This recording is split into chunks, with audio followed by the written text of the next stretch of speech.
Bharat operation सिंदूर के दौरान अपने मुकर्रर करदा फौजी अहदाफ हासिल करने में नाकाम रहा। नाकामी की गैर मंतकी तौजीहात पेश करना दरअसल भारत की ऑपरेशनल तैयारी और स्ट्रेटेजिक दूरंदेशी की कमी को साबित करता है। पाकिस्तान की कामयाबी में भारत के बैरूनी हिमायत जैसे इल्जामात गैर जिम्मेदाराना और हकायक के मुनाफी हैं। ऐसे बयानात पाकिस्तान की कामयाबी को तस्लीम करने में रिवायती हिचकिचाहट की अक्कासी करते हैं। दो तरफा फौजी तसादुम में दीगर ममालिक को शामिल करना भारत की नाक़िस सियासी कोशिश है। फील्ड मार्शल सैयद आसिम मुनीर का नेशनल डिफेंस यूनिवर्सिटी इस्लामाबाद में national security and war course करने वाले फारिग तहसील अफसरान से खिताब। कहा, किसी भी मुहिमजोई, खुदमुख्तारी और सालमियत को नुकसान पहुंचाने की कोशिश का बगैर किसी हिचकिचाहट मुंह तोड़ जवाब दिया जाएगा। आबादी, फौजी अड्डों, इक्तिसादी मराकज़ और बंदरगाहों को निशाना बनाने की कोशिश का सोच से बढ़कर ज्यादा सख्त जवाब देंगे। फील्ड मार्शल ने जंग के बदलते हुए किरदार पर रोशनी डाली। सिविल और मिलिट्री इदारों के माबैन हम आहंगी को फरोग देने की जरूरत पर जोर दिया।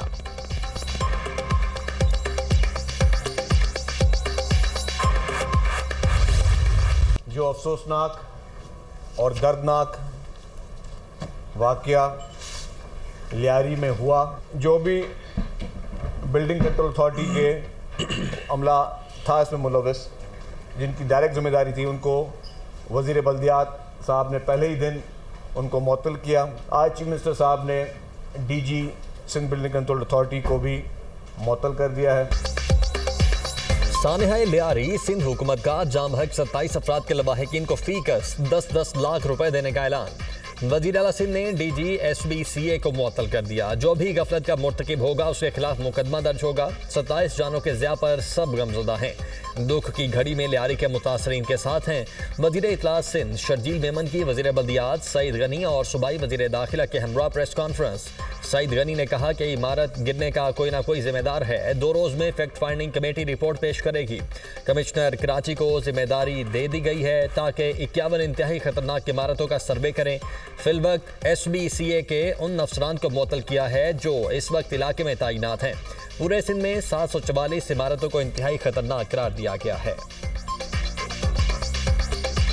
जो कमेटी बनाई गई है, 3 वर्किंग डेज दिए गए थे उसको, तो आज का दिन और 48 आवर्स मज़ीद उसको दिए गए हैं और कमिश्नर कराची उस कमेटी को हेड करेंगे और वो कमेटी अपनी रिपोर्ट जो है वो सबमिट करेगी। जो 27 अफराद हलाक हुए हैं इस हादसे के नतीजे में, उनको फौरी तौर पर 1 मिलियन के हिसाब से 27 लोगों को जो है वो गवर्नमेंट जो है वो माली इमदाद भी फराहम करेगी। गैर कानूनी तामीरात वज़ीर आला सिंध मुराद अली शाह बरहम। सानिहा लियारी से मुतल्लिक वज़ीर आला मुराद अली शाह की ज़ेर सदारत अहम इजलास। SBCA और बल्दियाती अफसरान की सख्त सरजनीश। गैर कानूनी तामीरात कैसे हो रही हैं? नाकाबिल रिहाइश और इंतहाई खतरनाक इमारतों को खाली करवाने में क्या रुकावट है? वज़ीर आला सिंध मुराद अली शाह का सवाल।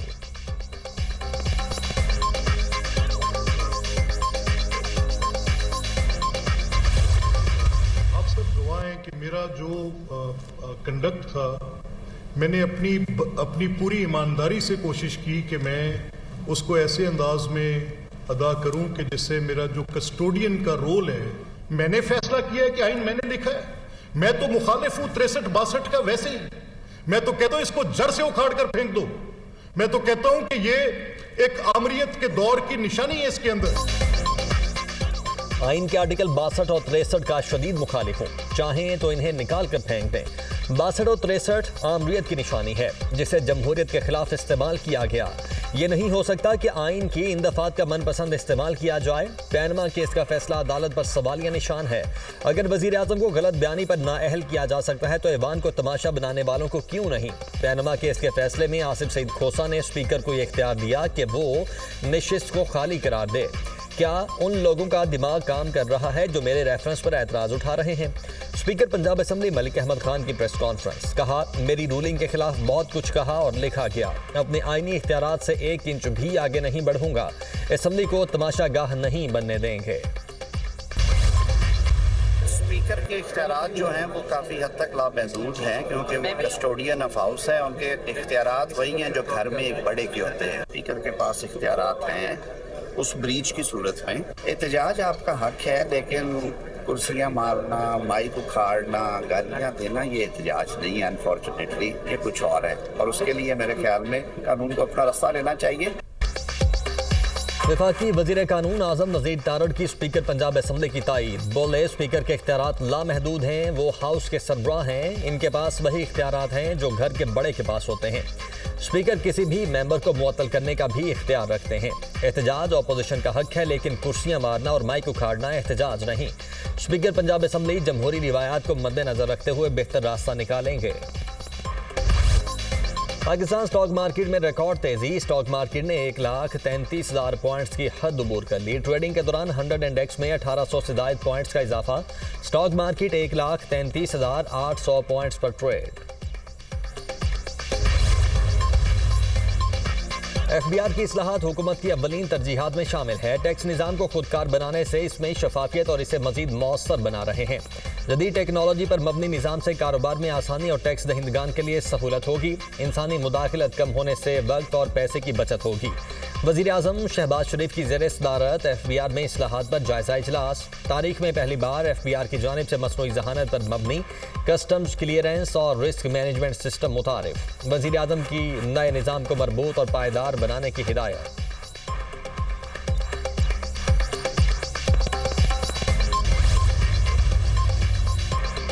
स्मगलिंग का मुकम्मल खात्मा नहीं हो सका, लेकिन मुमकिन हद तक कम कर दिया। अगले 2 से 3 साल में पाकिस्तानी पासपोर्ट की रैंकिंग में नुमायां बेहतरी आएगी। कुवैत ने 19 साल बाद पाकिस्तानियों के लिए वीज़े खोले। UAE के वीज़ा से वीज़ा मसाइल के हवाले से मुलाकात करूंगा।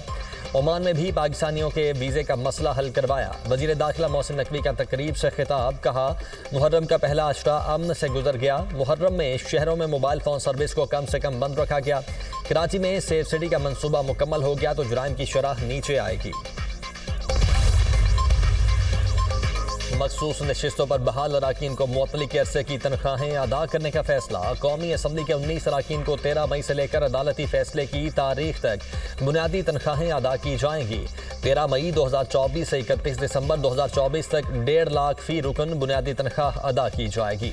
1 जनवरी 2025 से अदालती फैसले तक बढ़ी हुई तनख्वाह के तनासुब से बुनियादी तनख्वाह मिलेगी। सूबाई असम्बली के 55 मखसूस नशिस्तों के अराकीन को भी बुनियादी तनख्वाह असम्बलियों के एक्ट के मुताबिक अदा होगी। 77 अराकीन को 13 मई 2024 को मुअत्तल किया गया था।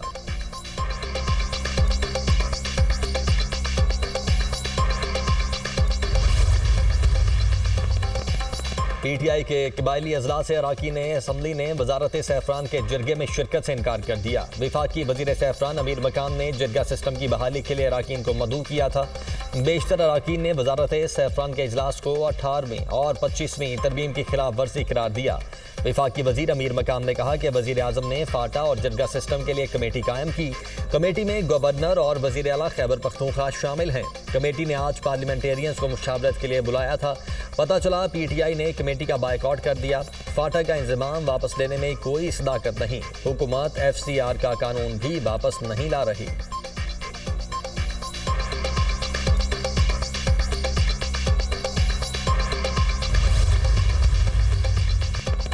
मुल्क भर में मानसून स्पेल जारी। मुल्तान, सियालकोट, गुजरात, गुजरांवाला, बहावलपुर और लिया में बादल बरस पड़े। कराची में बादलों के डेरे, रिमझिम से मौसम खुशगवार। बलोचिस्तान, कश्मीर में बादल बरसने की पेशगोई। खैबर पख्तूनख्वा के मुख्तलिफ इलाकों में भी बारिश का इम्कान। MDMA ने 10 जुलाई तक मुल्क भर में शदीद बारिशों और सैलाबी सूरत हाल का अलर्ट जारी कर दिया। कोहे सुलेमान से निकलने वाली 7 बरसाती नदियों में तूगियानी। शकरगढ़ के नाला बई में दरमियाने दर्जे का सैलाब। इलाके में फंसे चरवाहों और मवेशियों को निकाल लिया गया। बलोचिस्तान में हालिया बारिशों से हादिसात में खवातीन और बच्चों समेत 9 अफराद जाम बहक हुए।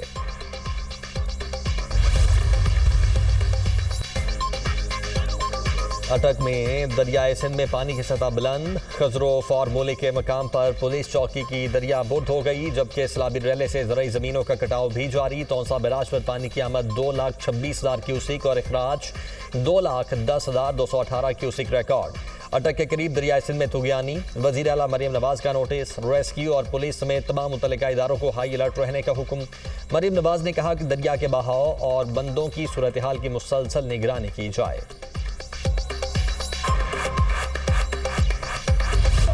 मार्का कारगिल के हीरो हवालदार लालिक जान शहीद निशान हैदर का 26वां यौम शहादत। ग़ज़र में हवालदार लालिक जान शहीद के मिज़ार पर फूल रखने की तकरीब, पाक फौज के चाको चौबंद दस्ते ने सलामी दी। सदर ममलिकत और वज़ीर-ए-आज़म का कारगिल जंग में वतन की हिफाजत के लिए जान का नजराना पेश करने वाले बहादुर सपूत को खराज अकीदत पेश। शहबाज शरीफ ने कहा, हवालदार लालिक जान शहीद निशान हैदर ने अपनी जान की परवाह किए बगैर दुश्मन के नापाक अज़ाइम को खाक में मिलाया और वतन की खातिर अजीम कुर्बानी दी। दुश्मन के हमले हवालदार लालिक जान शहीद निशान हैदर के हौसले पस्त नहीं कर सके। कौम अपने शहदा की कुर्बानियों को कभी फरामोश नहीं कर सकती। फील्ड मार्शल सैयद आसिम मुनीर का लालिक जान शहीद को खराज अकीदत। Chairman joint chiefs of staff committee और सर्विसेज चीफ का भी खराज अकीदत। लालिक जान शहीद ने कारगिल जंग के दौरान मादरे वतन के दिफा में जान का नजराना दिया। शहदाए पाकिस्तान के मादरे वतन के दिफा के मिशन को जुरत, इज़्म और वकार के साथ इसको जारी रखेंगे। ISPR। ब्राजील में ब्रिक्स सरबराही इजलास में भारत को एक और सिफारती धचका। एलामिये में पहलगाम वाक़े की मजम्मत, मगर पाकिस्तान का नाम नहीं लिया गया। भारत ने पहलगाम वाक़े में पाकिस्तान का नाम शामिल कराने की भरपूर कोशिश की थी। ब्रिक्स एलामिया भारत की एक और वाज़ेह सिफारती नाकामी साबित हुआ।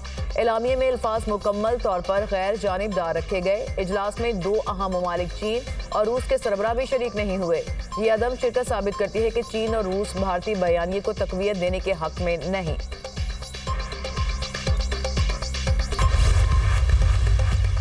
इजरायली वज़ीर-ए-आज़म नेतन्याहू अमेरिका पहुंच गए। सदर ट्रंप से मुलाकात करेंगे। गजा जंगबंदी या रखमालियों की रिहाई का मामला ज़ेर बहस आएगा।